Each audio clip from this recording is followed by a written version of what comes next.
ಗೋಷ್ಠಿಯ ಉದ್ದೇಶ ಮತ್ತು ನಾಳೆ ಕರ್ನಾಟಕದ ರೈಲ್ವೆ ಇಲಾಖೆಯಲ್ಲಿ ಹುಬ್ಬಳ್ಳಿ ಮತ್ತು ಬೆಂಗಳೂರಿನಲ್ಲಿ ರೈಲ್ವೆ ಪರೀಕ್ಷೆಗಳು ನಡೀತಾ ಇದೆ. ಆ ರೈಲ್ವೆ ಪರೀಕ್ಷೆಗಳಲ್ಲಿ ಈಗ ರೈಲ್ವೆ ಇಲಾಖೆಯಲ್ಲಿ ಕೆಲಸ ಮಾಡ್ತಿರುವಂಥ ಉದ್ಯೋಗಿಗಳಿಗೋಸ್ಕರ ನಡೆಯುವಂಥ ಪರೀಕ್ಷೆ, ಅಂದರೆ ಗೂಡ್ಸ್ ರೈಲ್ವೆ ಮ್ಯಾನೇಜರು ಅದಕ್ಕೆ ಭರ್ತಿಯನ್ನು ನೀಡುವಂಥ ಒಂದು ಪರೀಕ್ಷೆ. ಆ ಪರೀಕ್ಷೆಯನ್ನು ಇತ್ತೀಚಿನ ದಿನಗಳಲ್ಲಿ ನಾವು ಒಂದು ಕೇಂದ್ರ ಸರ್ಕಾರದ ರೈಲ್ವೆ ಅಧಿಕಾರಿಗಳು ಭೇಟಿ ಮಾಡಿದಾಗ ಕನ್ನಡದಲ್ಲೂ ಪರೀಕ್ಷೆ ಬರೀಲಿಕ್ಕೆ ಅವಕಾಶ ಕೊಡ್ತೀವಿ ಅಂತ ಹೇಳಿದರು. ಅದಕ್ಕಾಗಿ ಅವತ್ತು ನಮ್ಮ ಪ್ರತಿಭಟನೆಯನ್ನು ವಾಪಸ್ ಪಡೆದಿದ್ದು.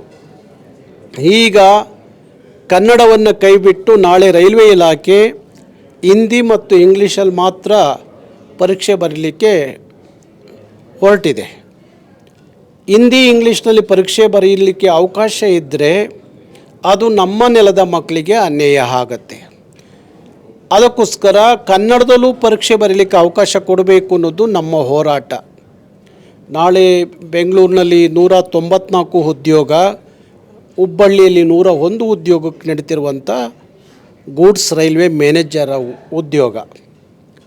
ಅದಕ್ಕಾಗಿ ನಾವು ಕೇಂದ್ರದ ಮೇಲೆ ಭಾರಿ ದಿನಗಳಿಂದ ಒತ್ತಡ ಹಾಕ್ಕೊಂಡೇ ಬಂದಿದ್ದೀವಿ. ಯಾವುದೇ ರಾಜ್ಯದಲ್ಲಿ ರೈಲ್ವೆ ಇಲಾಖೆಯಲ್ಲಿ ಪರೀಕ್ಷೆ ಮಾಡುವಾಗ ಆ ರಾಜ್ಯ ಭಾಷೆಯಲ್ಲೂ ಬರೀಲಿಕ್ಕೆ ಅವಕಾಶ ಸಿಗಬೇಕು. ಕರ್ನಾಟಕದಲ್ಲಿ ಕನ್ನಡ, ತಮಿಳುನಾಡಲ್ಲಿ ತಮಿಳು, ಆಂಧ್ರದಲ್ಲಿ ತೆಲುಗು, ಈ ಥರ ಆ ರಾಜ್ಯ ಭಾಷೆಗಳಿಗೆ ಮಹತ್ವ ಕೊಟ್ಟು ಆ ರಾಜ್ಯ ಭಾಷೆಯಲ್ಲೂ ರೈಲ್ವೆಯ ಪರೀಕ್ಷೆಗಳನ್ನು ಬರೀಲಿಕ್ಕೆ ಅವಕಾಶ ಕೊಡಬೇಕು ಅನ್ನೋದು ಕರ್ನಾಟಕ ರಕ್ಷಣಾ ವೇದಿಕೆಯ ಉದ್ದೇಶ. ಆದರೆ ಬರೀ ಹಿಂದಿ ಭಾಷಿಕರಿಗೆ ಅನುಕೂಲ ಆಗಲಿ ಎನ್ನುವ ಹಿಂದಿ ರಾಜ್ಯಗಳಿಂದ ಬಂದ ಅಧಿಕಾರಿಗಳ ಹುನ್ನಾರ ಎಷ್ಟರ ಮಟ್ಟಿಗೆ ನಡೆಯುತ್ತೆ ಪ್ರತಿ ಸಂದರ್ಭದಲ್ಲೂ ಅಂದರೂ ಕೇವಲ ತರಾತುರಿಯಲ್ಲಿ ಪರೀಕ್ಷೆಗಳನ್ನು ಮಾಡೋದು, ಅಲ್ಲಿಂದ ಉತ್ತರ ಭಾರತೀಯರು ಬಂದು ಇಲ್ಲಿ ಪರೀಕ್ಷೆ ಬರೆಯೋದು, ಅವ್ರಿಗೆ ಹಿಂದಿ ಭಾಷೆ ಅನುಕೂಲ ಇರೋದರಿಂದ, ಹಿಂದಿ ಅವ್ರ ಭಾಷೆ ಆಗಿರೋದ್ರಿಂದ ಅವರಿಗೆ ಪ್ರಶ್ನೆಗಳ ಅರ್ಥ ಆಗುತ್ತೆ, ಉತ್ತರವನ್ನು ಬರೀತಾರೆ. ನಮ್ಮ ಇಲ್ಲಿಯ ಮಕ್ಕಳಿಗೆ ಕನಿಷ್ಠ ಇಂಗ್ಲೀಷಲ್ಲೂ ಕಷ್ಟ ಆಗುತ್ತೆ, ಹಿಂದಿ ಅಂತೂ ಗೊತ್ತೇ ಇಲ್ಲ. ಹಾಗಿರುವಾಗ ಈ ಘೋರ ಅನ್ಯಾಯವನ್ನು ಸರಿಪಡಿಸ್ಕೊಳ್ಳಿ ಅಂತ ನಾವು ಕೇಂದ್ರ ಸರ್ಕಾರಕ್ಕೆ, ರೈಲ್ವೆ ಇಲಾಖೆಗೆ ಅನೇಕ ಸಂದರ್ಭದಲ್ಲಿ ಹೇಳಿದ್ದೀವಿ.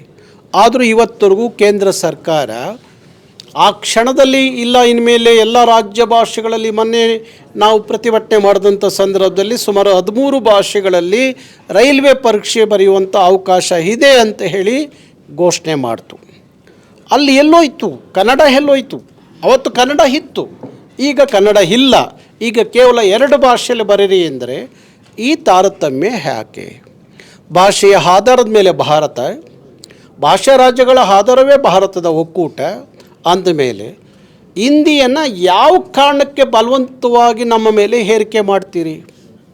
ರಾಷ್ಟ್ರಭಾಷೆ ಅಂತ ಕೆಲವು ದಿನದಿಂದ ಹೇಳ್ಕೊಂಡು ಬಂದ್ರಿ, ಆದರೆ ಹಿಂದಿ ರಾಷ್ಟ್ರಭಾಷೆ ಅಲ್ಲ ಅನ್ನೋದು ಅರಿವಾದ ಮೇಲೆ ಈಗ ಮತ್ತೆ ಅದೇ ದಬ್ಬಾಳಿಕೆ ಹೇರಿಕೆ ಮಾಡೋದಾದರೆ ಇದನ್ನು ಸಹಿಸೋದು ಹೇಗೆ?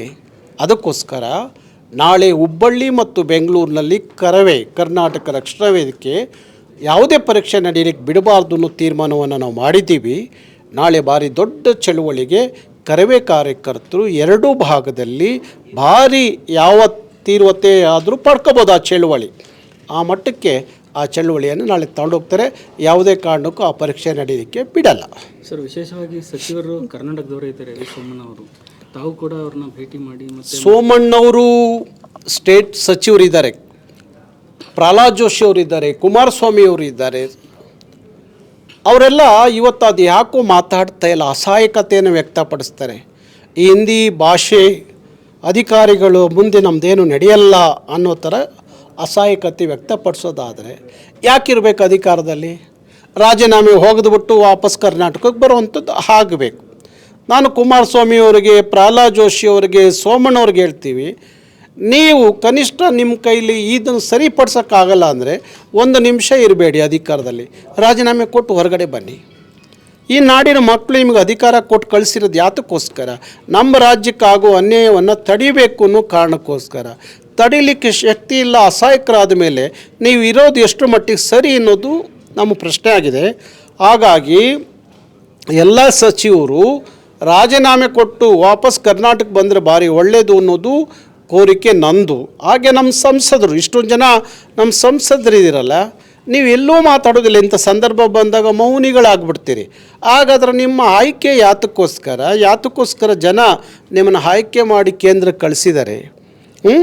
ಹಾಗಾಗಿ ನೀವು ಕನಿಷ್ಠ ಈಗಲಾದ್ರೂ ಈ ಪಕ್ಷ ಮರೆತು BJP, ಕಾಂಗ್ರೆಸ್ಸು, JDS ಅನ್ನೋದು ಬಿಟ್ಟು ಕರ್ನಾಟಕದ ಹಿತಶಕ್ತಿಗಾಗಿ, ಕರ್ನಾಟಕದ ಮಕ್ಕಳ ಭವಿಷ್ಯದ ಬದುಕಿನ ಕಾರಣಕ್ಕಾದರೂ ಒಗ್ಗೂಡಿ ಇಂಥ ಸಂದರ್ಭದೊಳೆ ಜೊತೆಯಲ್ಲಿ ನಿಂತು ಕರ್ನಾಟಕದ ಪರವಾಗಿ ಧ್ವನಿ ಎತ್ತುವಂಥದ್ದು ಆಗಬೇಕು. ಅದು ಆಗದೆ ಹೋದ ಮೇಲೆ ನೀವು ಅಷ್ಟೇ ಸಂಸದರು ಯಾಕಿದ್ದೀರಪ್ಪ, ರಾಜೀನಾಮೆ ಹೋಗದು ಬಿಟ್ಟು ಬನ್ನಿ. ಅದೇ ಯಾವುದಾದ್ರೂ ತಮಿಳ್ನಾಡಲ್ಲೋ ಬೇರೆ ಕಡೆ ಆಗಿದ್ದರೆ ಅವರು ಒಂದು ಕ್ಷಣ ಇರ್ತಿರಲಿಲ್ಲ. ನಿಮಗೆ ಸ್ವಾಭಿಮಾನ ಇದ್ದರೆ ಆ ಕ್ಷಣ ನಾಳೆ ಅಂತ ಅಂದ್ಕೊಳ್ಳಿ.